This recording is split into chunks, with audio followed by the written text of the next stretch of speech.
এটা স্যান ডিয়েগোতে লা হোয়া কোভ বলে একটা জায়গা। উপর থেকে হেঁটে হেঁটে নিচ পর্যন্ত লোকজন আরও নিচে অবধি যায়, ওখানে ক্যানুইং করছে। এই যে আরও লোকেরা আছে,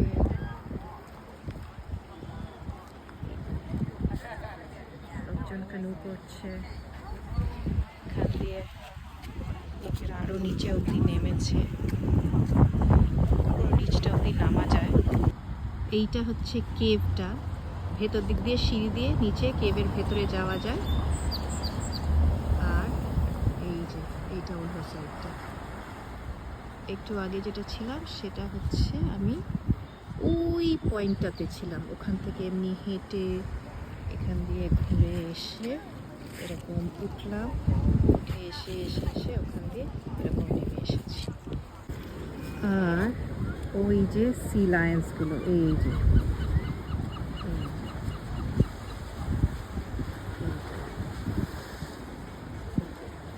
এটা হচ্ছে সি লায়ন।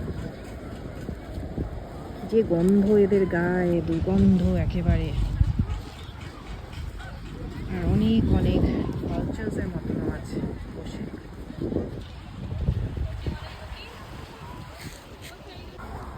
আর ওইখানে লোকে, ওই যে ওইখানে লোকেরা স্কুবা ডাইভিং করছে। ওটা ঢুকে বেশ ভালো ডিপ জল আছে, এখানে লোক ঢুকেছে। এরা পুরো গিয়ার পরে স্কুবা ডাইভিং করবে। খান থেকে নামছে আস্তে আস্তে, নামছি আরেকটু জলের ভেতর দিকটাতে দেখার জন্যে, যদি কোভটা একটু বেটার করে দেখা যায় কাছ থেকে। ওই যে ওখানে আরেক সি লায়ন জলের ভেতরে কেভটার মতন একটা ফর্ম করেছে এখানে, ওটার মধ্যে জলে ল্যাদ খাচ্ছে। সি লায়নগুলো অর্ধেকের বেশি সময় ল্যাদই খেতে থাকে।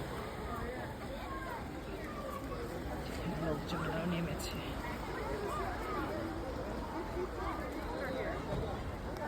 ওই যে আরও সি লায়ন প্রচণ্ড ল্যাদ খায়, গায়ে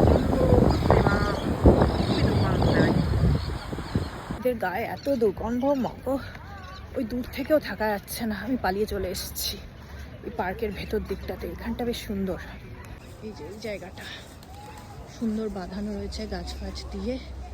আমি এখানে চলে এসেছি বাবা, যা গন্ধ টেকা যাচ্ছে না।